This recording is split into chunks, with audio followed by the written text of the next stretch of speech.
அருமை தமிழர்களே, சிவகுமாரின் அன்பான வணக்கங்கள். நம்ம தமிழ்நாட்டில்னு இல்லை, இந்தியாவில் தான், ஏன் உலகம் முழுக்கவே வச்சுக்கலாம்.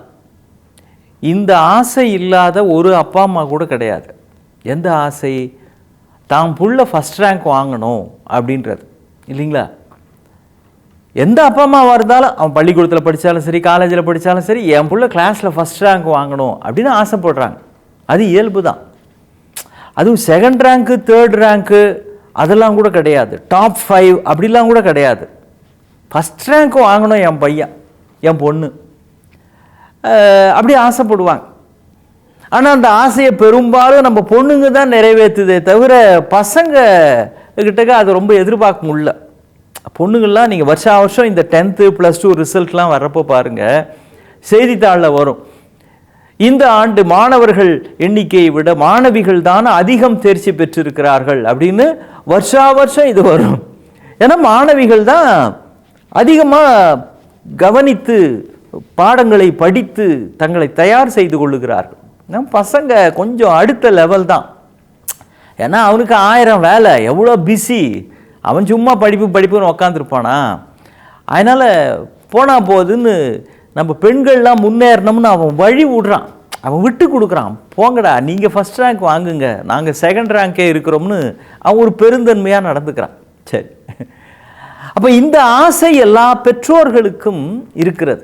எனக்கு சிங்கப்பூரில் என்னுடைய நண்பர் ஒருத்தர், அவர் அண்மையில் ஒரு தகவல் ஒன்று சொன்னார். அந்த பள்ளிக்கூடத்தில் அந்த பிள்ளைக்கு தேர்வு, அந்த தேர்வில் ஒரு கேள்வி ஒன்று கேட்டிருந்தாங்க. அந்த கேள்விக்கு அந்த பையனால் பதில் எழுத முடியல, அதனால் அதுக்கு தப்பு அப்படின்னு அவன் ஏதோ தப்பான ஆன்சரை எழுதிட்டான். தப்புன்னு போட்டு அதுக்கு மார்க் போடல. வீட்டுக்கு வந்தோடனே அப்பா பார்த்தாரு. அந்த கேள்வியை பார்த்த உடனே அவர் அப்படியே டென்ஷன் ஆயிட்டார்.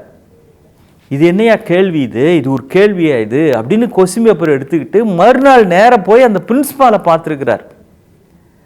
அந்த கேள்வி என்ன கேட்டிருக்காங்க அப்படின்றத பார்த்தா யாருக்குமே கொஞ்சம் வினோதமாக இருக்கும். அது ஒரு ஜென்ரல் நாலேஜ் டெஸ்ட். ஜென்ரல் நாலேஜ்னா பொது அறிவு சம்பந்தமாக. இப்போ அமெரிக்காவில் அதிகமாக ஏற்றுமதியாகும் கனிமம் எது, இந்தியாவினுடைய தலைநகரம் எது, அக்பர் ஆண்ட பகுதிகள் ஏதேனும் ஒரு 4ஐ குறிப்பிடுக, இப்படிலாம் கேள்விகள் வரும் இல்லைங்களா? ஜென்ரல் நாலேஜ், பொது அறிவு. இந்த மாதிரி கேள்விகள் அதில் இல்லை.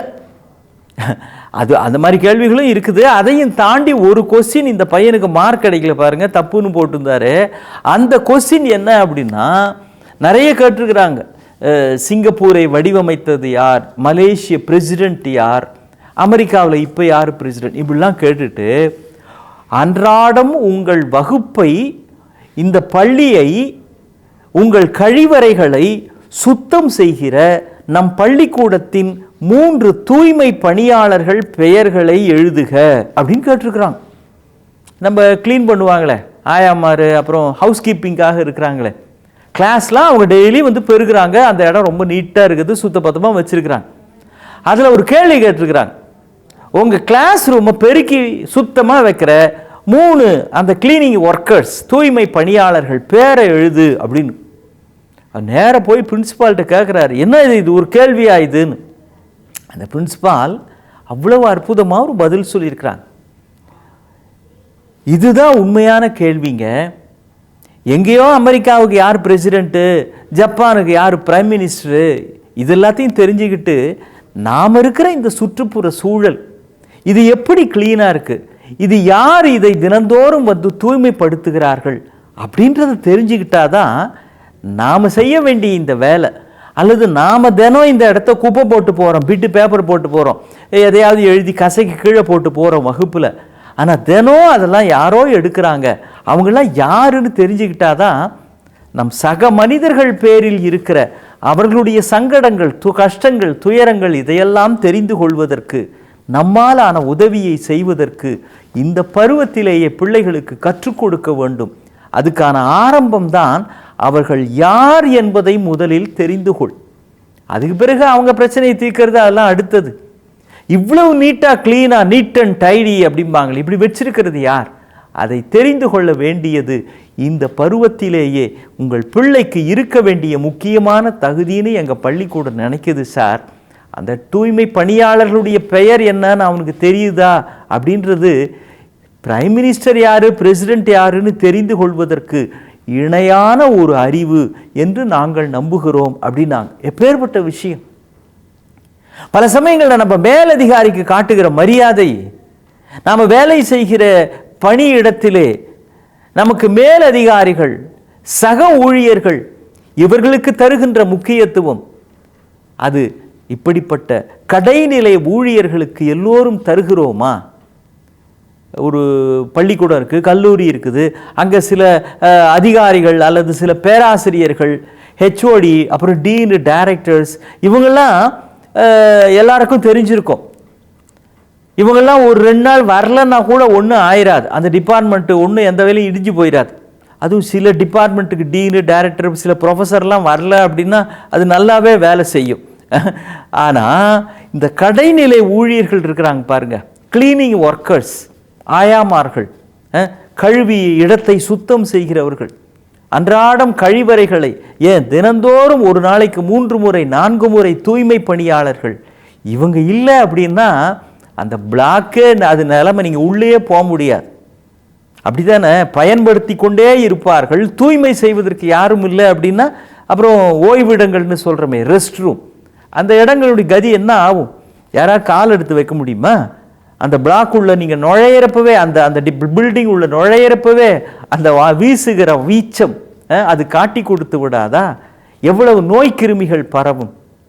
ஆனால் அதை கூட பொருட்படுத்தாமல், குழந்தை கூடத்திலே அசிங்கம் செய்து விட்டால் அதை பொருட்படுத்தாமல் ஒரு தாய் வந்து சுத்தம் செய்து அந்த இடத்தை சரி செய்வது மாதிரி தான் தான் பணி செய்கின்ற இடத்தில் இப்படிப்பட்ட கழிவுகளை கூட சுத்தம் செய்து தூய்மையாக வைத்திருக்கிறவர்கள் நம்முடைய மதிப்புக்கும் மரியாதைக்கும் உரியவர்கள்.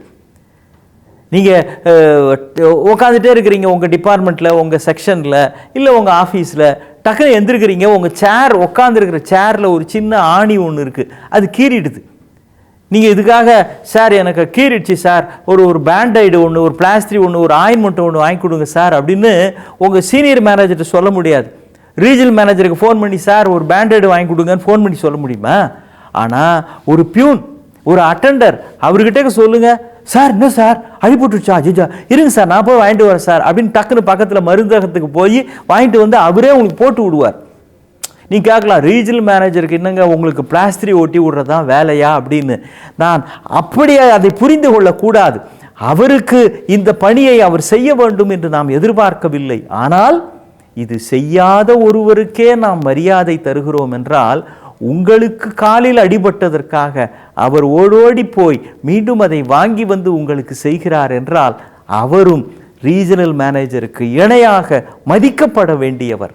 நமக்கு மேலே இருக்கிறவர்களை மதிப்பது பெரிய விஷயமல்ல, நமக்கு கீழே இருக்கிறவர்களை மதிப்பதும் மனிதத்தோடு நடந்து கொள்வதும் தான் நாம் மனிதர்கள் என்பதற்கான அடையாளம். சிறியரை மேம்படச் செய்தால் பின் தெய்வம் எல்லோரையும் வாழ்த்தும் என்றான் மகாகவி பாரதி. மீண்டும் சந்திப்போ.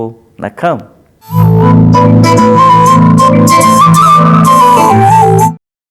இன்னும் பல வீடியோக்களை காண சன் லைஃப் சேனலை சப்ஸ்கிரைப் பண்ணுங்க.